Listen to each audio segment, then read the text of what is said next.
Lesson number 13, एक पत्र श्री नंदिनी के नाम। तो सबसे पहले बच्चों हम बात करते हैं कि किसी के साथ हमें बातचीत करनी है, तो हम कैसे बातचीत करती है कि दूर, हमारे से कोई दूर है तो उनसे बातचीत करनी होती है, तो हम कैसे बातचीत करते हैं? मोबाइल से, राइट, टेलीफोन से बात करते हैं, कि मोबाइल से मैसेज करते हैं या फिर कॉल करते हैं, तो हमारी बातचीत हो जाती है। पर पहले के ज़माने में क्या था? पहले टेलीफोन या मोबाइल कुछ नहीं था, तो वो कैसे बात करते थे एक दूसरे से? तो पत्र लिखकर, चिट्ठी लिखते थे, पत्र लिखते थे।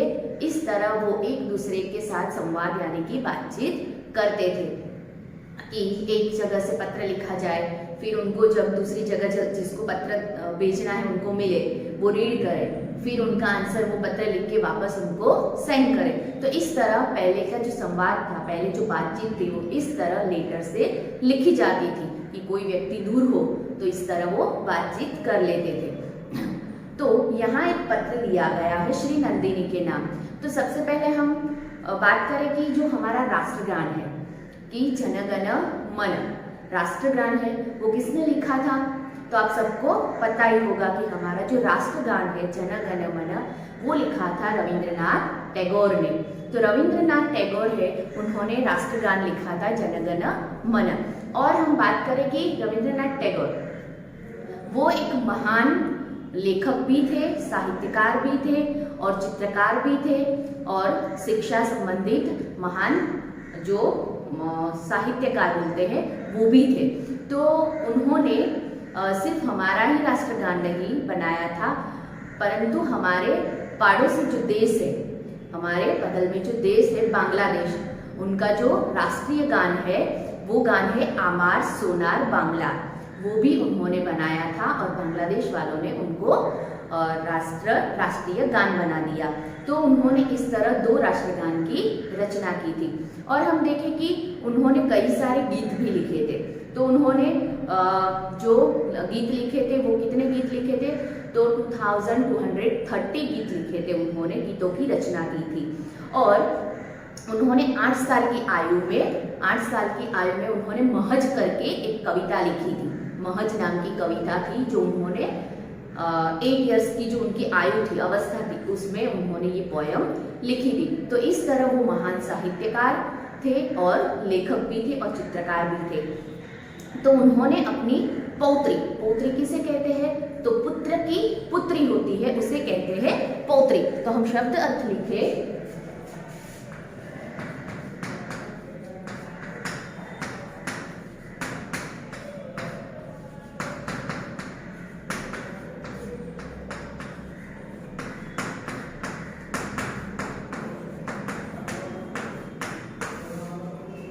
जो बेटी होती है उसे कहते हैं पौत्री।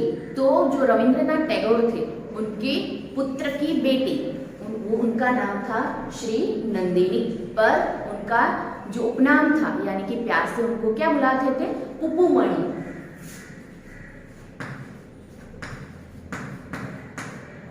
पुपुमणि है वो श्री नंदिनी का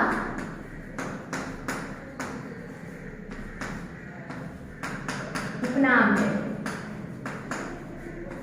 यानी कि प्यार से उनको पुपुमणि के नाम से बुलाते थे। तो इस तरह रविंद्रनाथ टैगोर की जो पौत्री थी वो थी श्री नंदिनी, यानी कि पुपुमणि थे। उनको वह पत्र लिखते हैं। जब वो रविंद्रनाथ टैगोर थे, उन्होंने बहुत सारी विदेश की यात्राएं की थी। उनमें से एक यात्रा थी रूस के जो सोवियत संघ है, रूस में जो सोवियत संघ है उनकी यात्रा की थी। तो जब वो फॉरेन जाते थे तो भी वहाँ रहकर भी वो अपनी मातृभूमि यानी कि भारत को बहुत ही याद करते थे। तो जब वो सोवियत गए थे तब वो अपनी पौत्री को, श्री नंदिनी को पत्र लिखते हैं और उस पत्र के अंदर वो अपनी मातृभूमि यानी कि भारत को बहुत ही याद करते हैं। और जो सोवियत में कैसा एटमॉस्फियर है, कैसे कैसे वो वहाँ कैसे रहते हैं, वो सबका वो इस पत्र के अंदर उल्लेख करते हैं, यानी कि सब कुछ अपनी पौत्री को बताते हैं और जो भारत है उनका हालचाल भी पूछते हैं। तो यहाँ हम देखें कि रविंद्रनाथ टैगोर है, उनका पत्र श्री नंदिनी के नाम कैसे पत्र लिखा है और पत्र के अंदर क्या है वो लेसन के अंदर हम देखते हैं। तो पत्र का समय है 20 सितंबर सन 1930 ईस्वी, यानी कि 20 सितंबर 1930 को पत्र लिखा गया है। किसको लिखा गया है? पुप्पू मणि, यानी कि उसकी पौत्री को। वो लिखते हैं कि मैं जहाँ हूँ वहाँ की बात तुम सोच तक नहीं सकोगी। बहुत बड़ा मकान है, शानदार बाग है, दूर दूर जहाँ तक भी नजर जा पाती है बड़े बड़े पेड़ों वाले जंगल है, आसमान पर बादल छाए हैं, बड़े कड़ाके की ठंड पड़ रही है, हवा में ऊंचे ऊंचे पेड़ों की फुनगियां झूम रही है। अम्मी बाबू मॉस्को शहर में है, आर्यम कहीं और गए हैं, मेरे साथ डॉक्टर टिब्बर्स है। क्या कह रहे हैं? पत्र की स्टार्टिंग में बता रहे हैं कि मैं जहाँ हूँ वहाँ की बात तो तुम सोच भी नहीं सकती हो। उसकी पुत्री को बता दे कि वहाँ का जो सोवियत में कैसा एटमॉस्फेयर है वो बता रहे हैं कि बहुत बड़ा मकान है और शानदार बाग है। शानदार यानी कि सुंदर और भव्य, बहुत बड़ा सा बगीचा है।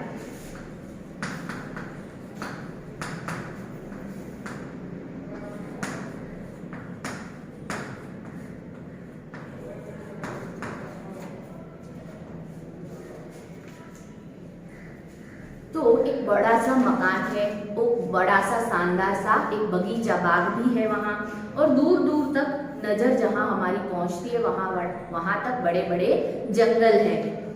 आसमान पर बादल छाए हुए हैं और बहुत सी ठंड पड़ रही है वहाँ।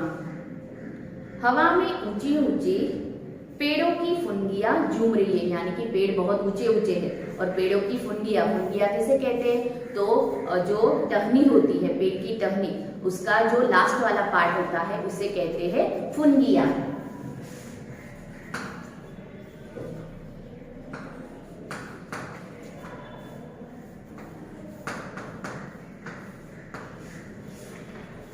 फुनगियां का मतलब लिखेंगे पेड़ की टहनी का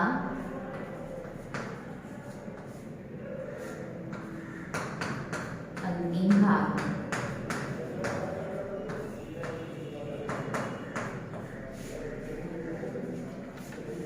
कि पेड़ की टहनी का अंतिम भाग, यानी कि जो डाली होती है उनका जो लास्ट पार्ट होता है उसे कहते हैं फुनगिया। तो वो हवा में झूम रही थी।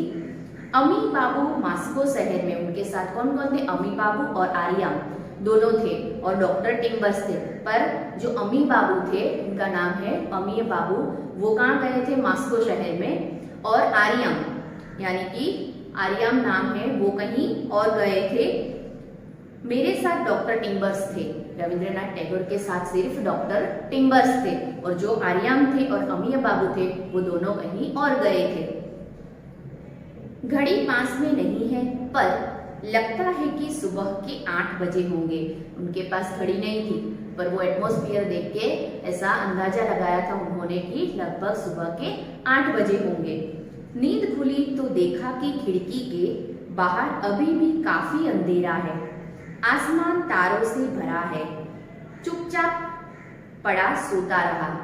कि क्या बताते हैं रविंद्रनाथ टैगोर कि अभी यहाँ का एटमॉस्फेयर कैसा है कि अभी जैसे सुबह के 8 बजे होंगे, पर खिड़की के बाहर देखा मैंने तो बहुत सा अंधेरा है और आसमान तारों से भरा पड़ा है। यानी कि अंधेरा होता है तब तारे दिखते हैं, स्टार्स दिखते हैं। तो यानी कि खिड़की के बाहर मैंने देखा सुबह उठकर तो बहुत ही अंधेरा था और आकाश तारों से भरा पड़ा था।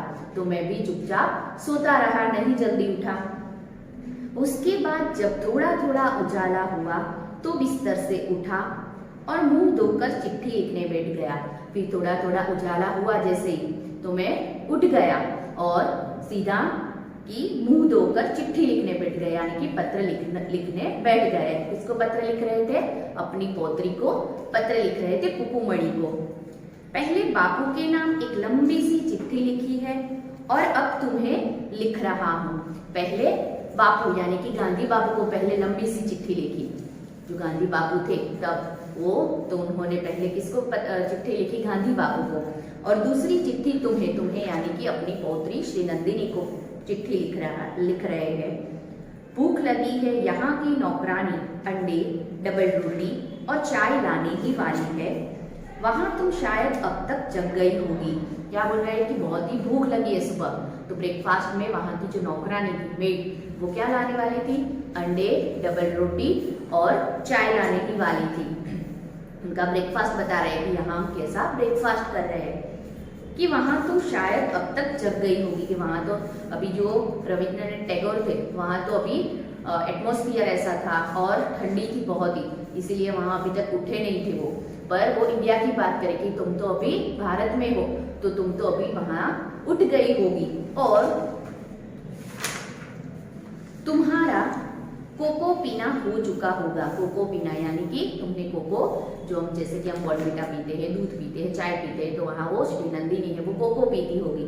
तो बोलते हैं कि तुमने वहाँ कोको पी लिया होगा। बाहर टहलने गई थी क्या? कि तुम बाहर घूमने गई थी, मॉर्निंग वॉक में जाते हैं वैसे, कि बाहर तुम टहलने या घूमने गई थी क्या?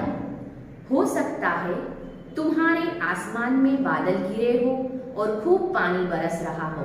कि वहाँ की हालचाल पूछ रहे, कहाँ का? भारत का, जहाँ उसकी पौत्री है वहाँ के, कि शायद कि वहाँ तो आसमान में बादल होंगे और पानी भी बरस रहे, यानी कि बारिश भी हो रही होगी। मैं आज शाम को मोटर में सवार होकर यहाँ से फिर मॉस्को शहर चला जाऊंगा।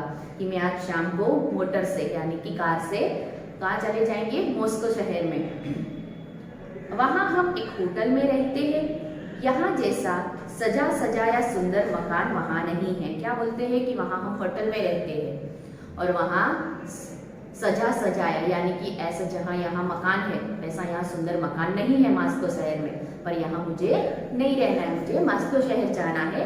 तो क्या बात कर रहे हैं कि मैं आज कार लेकर, मोटर लेकर कि वहाँ मॉस्को शहर में चला जाऊंगा जहाँ अमीय बाबू थे। वहाँ सजा सजा यानी कि सुंदर बड़ा सा मकान नहीं है।